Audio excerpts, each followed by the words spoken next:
2018 সালের নির্বাচনে জালিয়াতি ও অনিয়মের সাথে জড়িত প্রশাসন, আইনশৃঙ্খলা রক্ষাকারী বাহিনী এবং নির্বাচন কমিশন সহ সংশ্লিষ্টদের বিরুদ্ধে অনুসন্ধানে নেমেছে দুর্নীতি দমন কমিশন।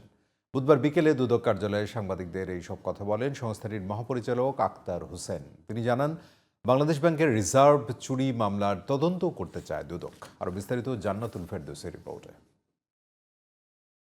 আওয়ামী লীগের শাসনামলে 2014, 2018 ও 2024-এর জাতীয় নির্বাচন ছিল চরম বিতর্কিত।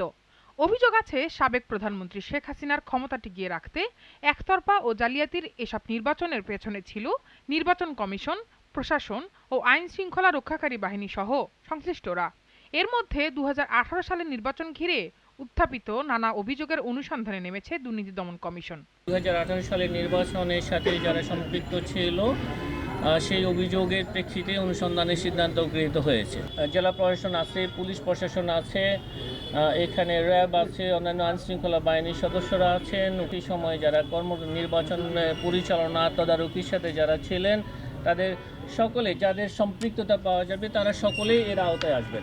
এদিন 165 কোটি টাকার সন্দেহজনক লেনদেনের অভিযোগে সাবেক এলজিআরডি মন্ত্রী তাজুল ইসলাম ও তার স্ত্রীর বিরুদ্ধে মামলা করেছে দুদক। এছাড়াও 17 কোটি টাকার অবৈধ সম্পদ অর্জনের অভিযোগে অতিরিক্ত কর কমিশনার কাজী আবু মাহমুদ ফয়সাল ও তার স্ত্রী সহ 14 জনের বিরুদ্ধেও মামলা করেছে সংস্থাটি।